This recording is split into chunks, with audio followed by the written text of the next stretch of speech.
Bonjour tout le monde, bienvenue à ce nouvel épisode du 9 et des retours je pense qu'on est le 8 juillet 2023.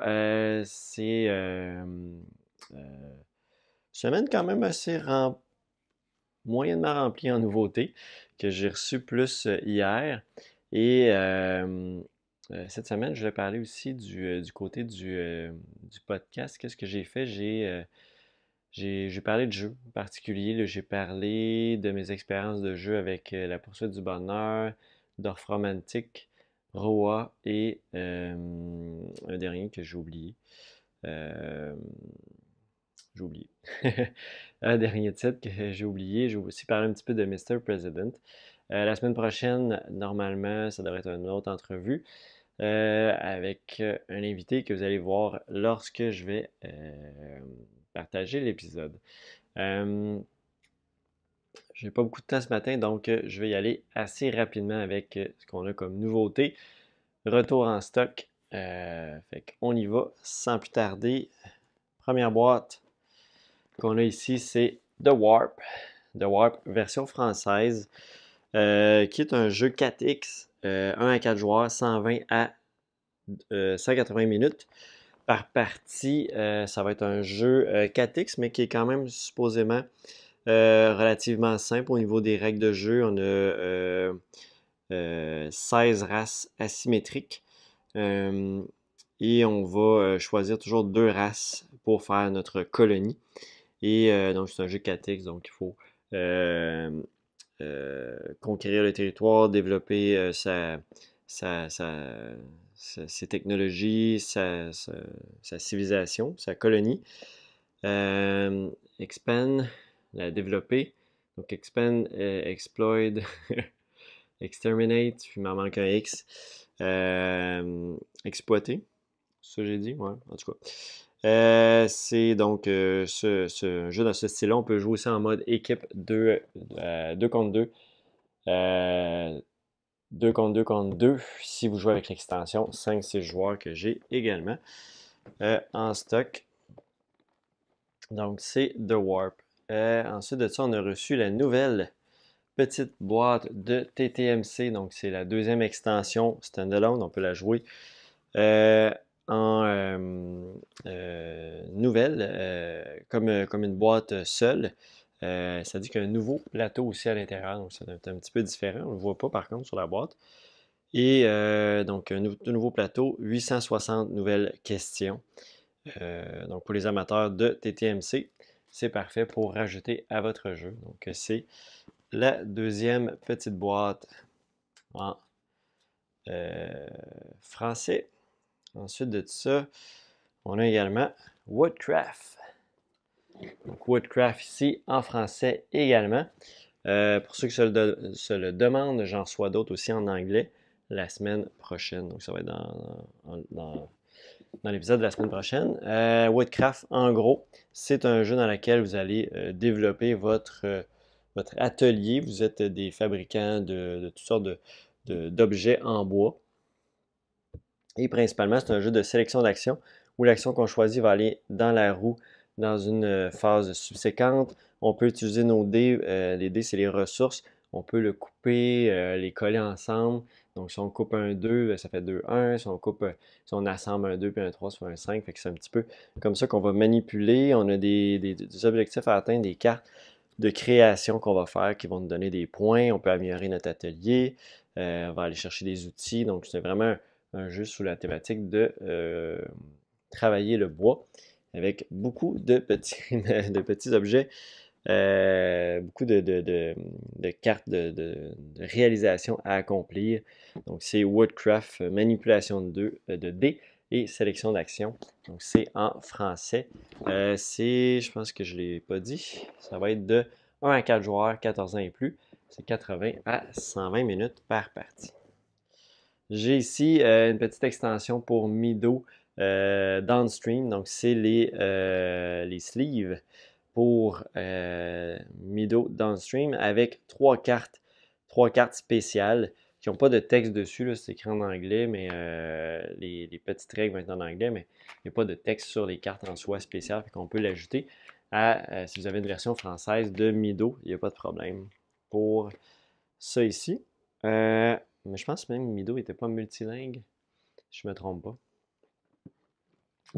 On a également Saturne.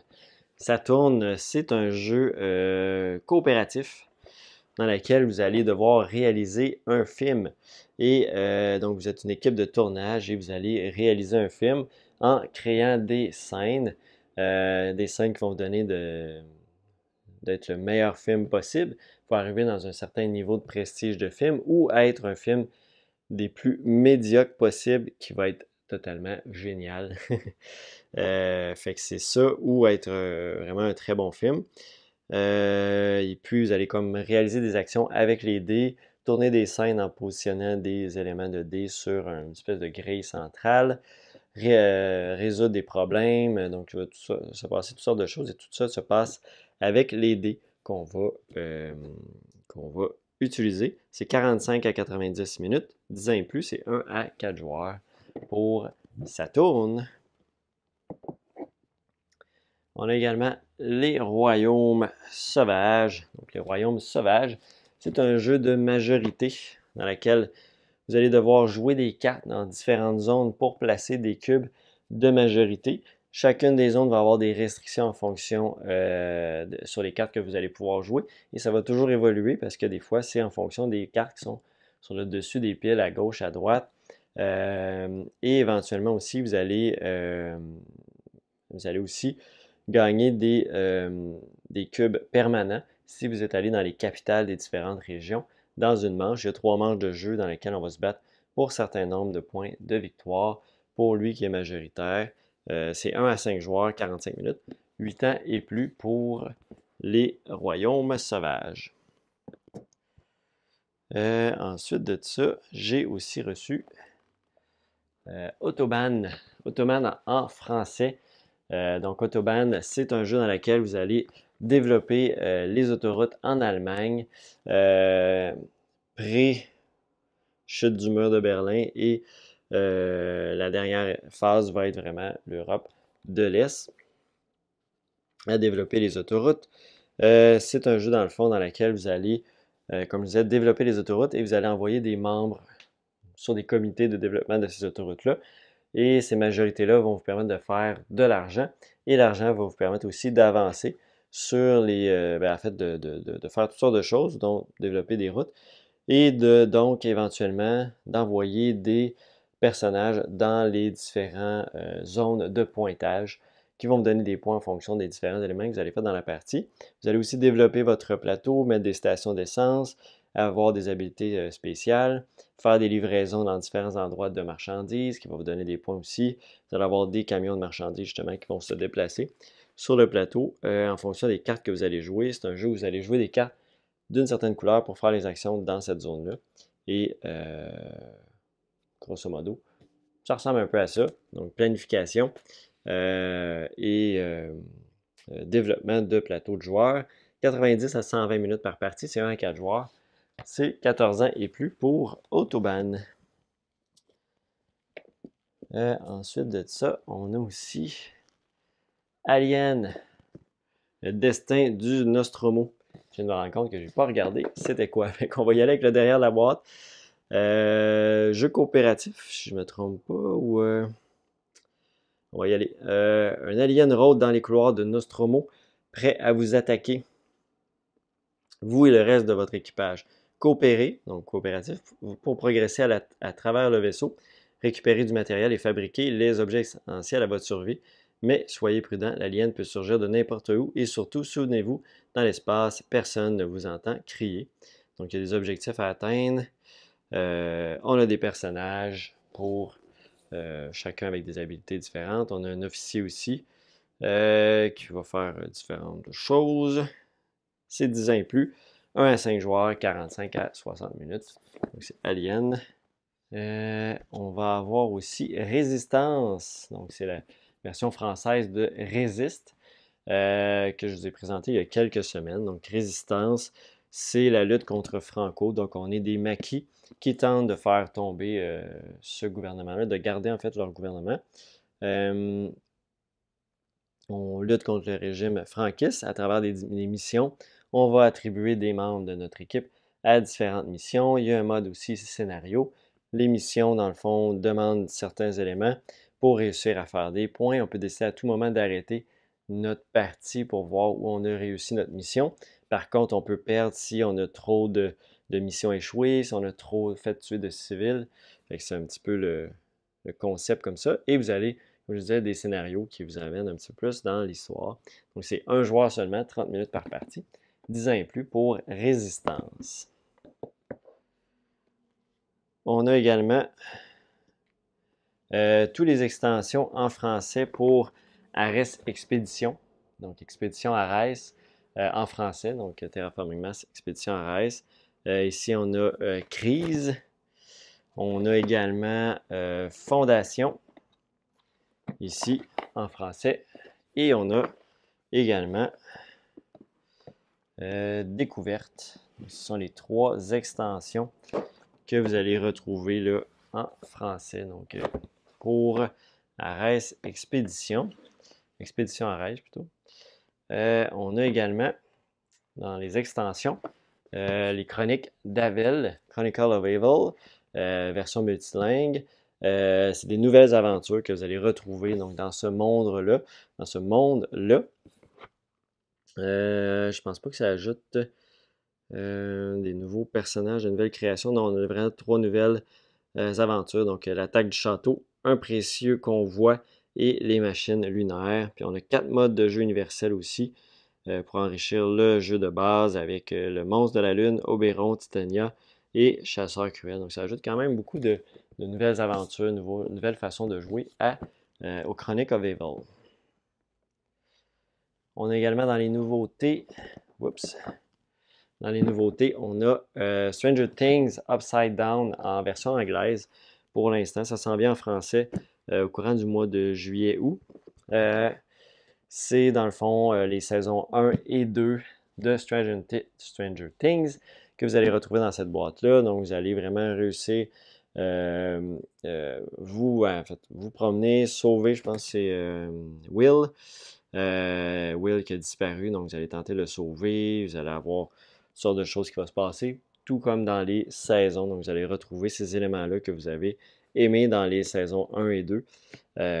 Et donc c'est un jeu coopératif, on joue des cartes, on se déplace sur une grille, on réussit à aller chercher des alliés, fait que c'est vraiment un concept assez classique de jeu coopératif, mais dans l'univers de Stranger Things.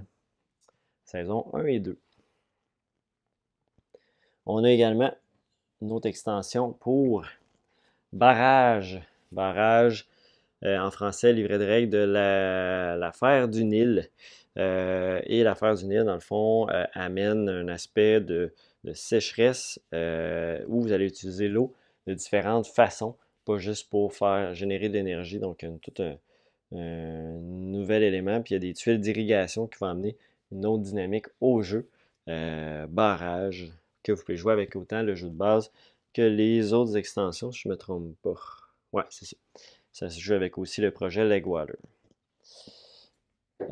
Et finalement aussi, j'ai Robo Rally, la nouvelle version, donc Robo Rally en anglais, la nouvelle édition du célèbre jeu de M. Garfield, dans laquelle vous allez faire une course de robots. Vous allez programmer les mouvements à l'avance, les 5 mouvements, 5 actions de vos robots. Et vous allez avoir toutes sortes d'éléments qui vont vous amener dans toutes sortes de directions. Et le but étant d'atteindre les différentes étapes pour remporter la fameuse course de robots dans une usine dans laquelle les robots travaillent le jour, mais le soir, ils s'amusent à faire des courses. Donc, c'est Robo Rally que vous allez retrouver ici en version anglaise. Et je pense, sinon, ça va avec mes retours en stock. J'ai 2 petits retours en stock. Donc, Cat in the Box. Donc, Cat in the Box, qui est la version anglaise. Deluxe Edition, encore une fois. Jeu qui est toujours très populaire. Donc, c'est de retour en stock. Jeu de pli. mais avec une dynamique super intéressante. Il n'y a pas de couleur de carte, mais c'est nous qui décidons à chaque fois quelle couleur on joue. Par contre, quand on dit qu'on n'a plus une couleur, on ne peut plus la jouer de la manche. Et il faut aussi atteindre faire des assemblages de cartes qu'on a jouées pour faire plus de points. On va miser aussi sur le nombre de levées qu'on est capable de remporter dans une manche. Et il faut éviter de faire des paradoxes, donc de ne pas avoir de cartes pour à jouer avant que la manche se termine. Sinon, on perd tous nos points. Donc, très, très cool. Cat in the Box. Et finalement, Legacy of You en français qui est de retour en stock également. Le jeu solo de l'heure, 14 ans et plus, 60 minutes, dans lequel on va tenter de construire des canaux pour protéger les habitants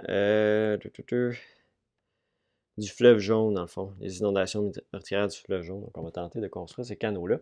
Espèce de jeu de campagne dans lequel on va gagner, perdre à chacune des parties, puis essayer ça va changer un petit peu l'histoire à chaque fois. Donc, un petit peu comment on va passer d'une partie à l'autre. Jeu de pose d'ouvrier, gestion.